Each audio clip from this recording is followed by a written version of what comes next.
I think what Brandon said is right, though. You have to practice it. You look and see right here on the nose of the 32 car. They've got some slip tape, which is great.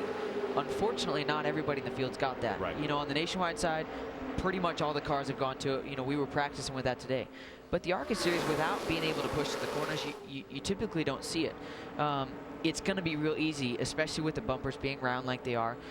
This older style car, like the ARCA series still runs, we didn't do it when we raced them. I mean, this is something that just has caught on in the last couple of years. So, upside down, over and over the 83 of Mike Affarano.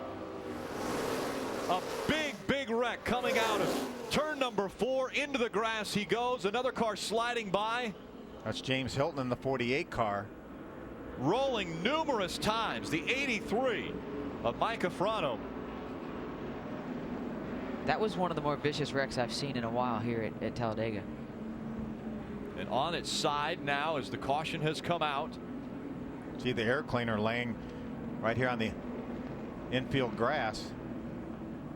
So the safety crews will immediately get out to that race car and driver. We're seeing him come to the car right now. It doesn't look like there's a right rear tire.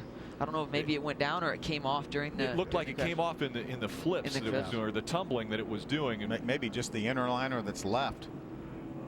See a lot of debris here. Yeah, these guys are really going to have to be careful. We'll see if the ARCA racing officials may send these guys down pit road, possibly. Sometimes when there's a lot of debris on the racetrack, they'll take the pace car down pit road. And it's pretty much all the way across. They are going to take them down pit road. I think that's a great move by the officials. Giving up. There's the carcass of the tire right there by the ambulance that we were talking about, off the right rear of that car. This is a situation where the safety crews will immediately attend to the driver, make sure the driver's okay before they think about rolling that car over. They actually practice rolling cars over. They have a, it looks like they have some tether of some sort that they will use to possibly roll that car over. Right now, the biggest struggle he's going through is those seatbelts are on. Obviously, you don't want to crack those seatbelts being upside down. The other thing is am I okay? You know, is everything working? Right. I don't want to move if I'm not okay. And those safety workers are really, really good. They're trained really, really well. So they're going to get him all, make sure he's really good, make sure he's comfortable before they flip that thing over. And I'm sure it's not going to be a fun ride coming down. Justin, you've raced a lot of open wheel stuff when you first got started, so I'm sure you spent a little bit of time up in midair and up on your lid a little bit. And I don't remember. Yeah. Oh wait, no, I'm sorry. Yeah. But you know, it's the flipping isn't painful. It's the landing that's painful. Yeah, each time you come down. Yeah, you know, it's funny because you're so tensed up when you start to go over. You know, you should be relaxed and let it happen and be fluid, but your first instinct is to grab on and really be tensed up. That's when you can actually do the most damage because your muscles are just, everything's tense. So not something you want to experience, and especially in a stock car. I mean, it's a lot harder in a stock car than it is in an open wheel car, you know, to go over. So again, they continue to work with the driver of the 83, Mike Affarano. Coming out of turn number 4, we saw him tumbling. Looks like, thought it looked like Mike may be climbing out right then. I'm sure the first instinct is to get out before they flip it over because you don't want to sit in there hanging upside down. Not going to be easy, but definitely will want to come out. And remember, this is, if I'm looking at this correct, that's driver's side. Yeah, that's the driver's side. That's you see him holding the window net back. Right. So they're trying to hold the window net out of the way, so in case he wants to try to climb out. But again, that's a difficult situation because there's probably not a lot to stand on there. There may be a roll bar that if he was going to try to climb out that direction. Well, I think the rescue workers, I'm sure, have assured him that there's no danger of fire or anything. Right. They're right on the spot, so he can take his time. Yeah, if he's going to climb out of this, and you're starting to see hoses, tethers. The fire crew getting the hoses ready just in case. They've got fire extinguishers there, as you had mentioned. You see the damage to that race car, the underside of these that's just cars. The wheel of that right rear. I don't know if I'm seeing this correctly or not, but I'm not seeing much of a transmission or an engine. Yeah, exactly. Yeah. I don't know where it's at, but it doesn't seem to be there. Appears to be a gap there. Yeah. Right. We saw that air. There's the air cleaner again right over there in front of the car. I'm not sure where the engine is. There are the headers, or the edge of the headers, right. The collectors that actually would bolt on. The tailpipe would bolt to. It almost looks as if the engine has fallen out once it's stopped. Yeah, down onto the laying right on the other side there. of the car. Exactly. And they've got the rollback out now.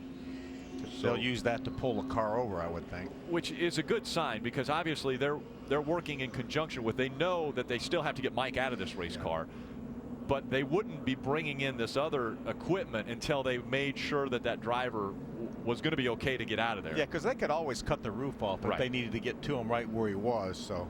And one of the things too, you see him taking the fire hoses and everything out there.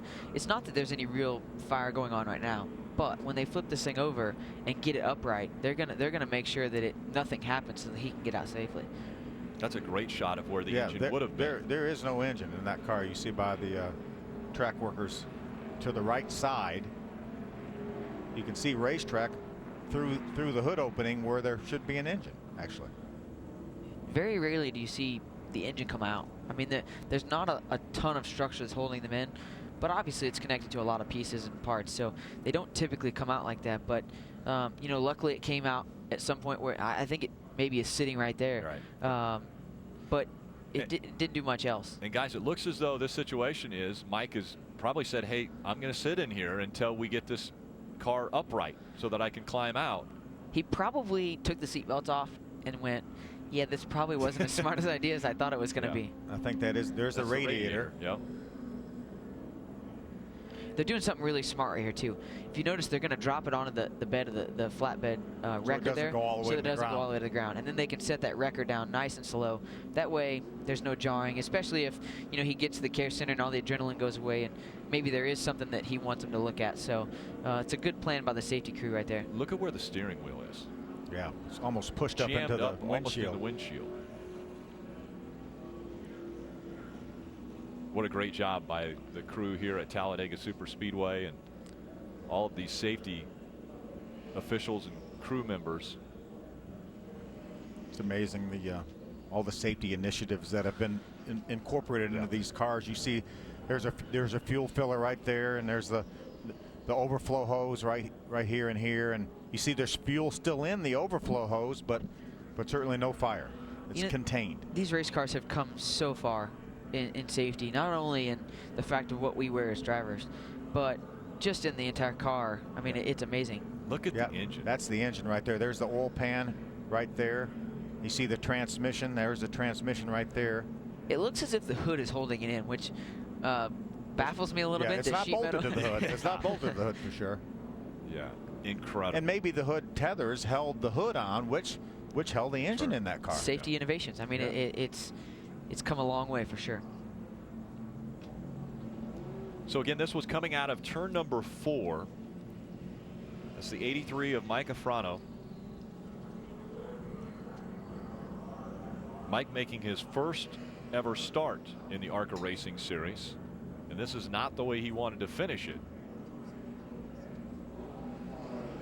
Mike was running a couple laps down to the field in the 27th position. And now we're seeing the helmet coming out. And the safety crew is going to work to get Mike out of this race car now. The seats and the headrests and certainly the Hans device, the head and neck restraint devices, the helmets have come so far in the last 10 years or so. They really have. I mean, it looks like maybe a Butler seat in there right now.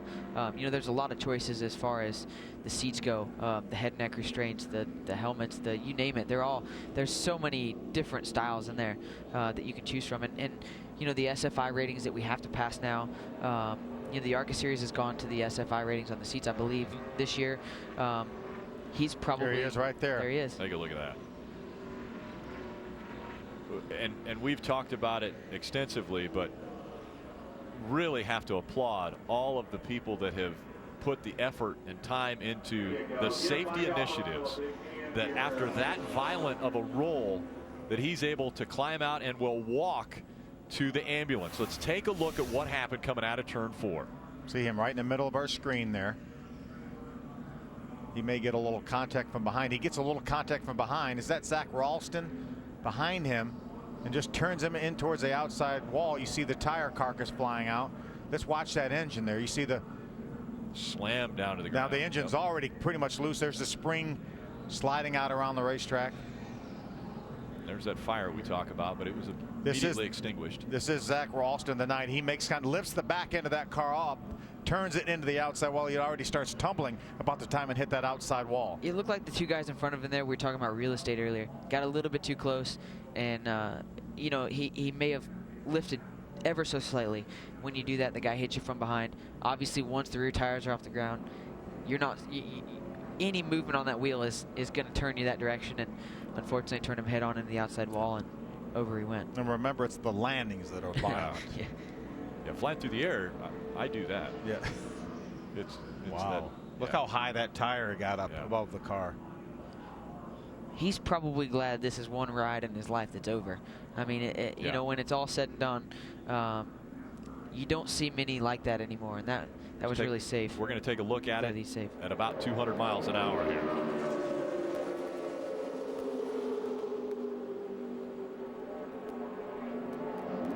It looked like when he got turned into the outside wall, the left front tire dug in before he even got to the wall.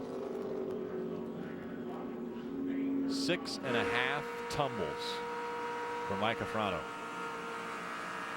Yeah, I mean, if you hear Zach, he's checking up as soon as he's hitting him. So, I mean, obviously he's trying, but at 190 miles an hour, there's not a whole lot of time for thinking about it. So Mike out of the car after an unbelievable ride, 6.5 tumbles in the 83. He'll make a ride into the infield care center. They'll check him out, and we'll be back to Talladega.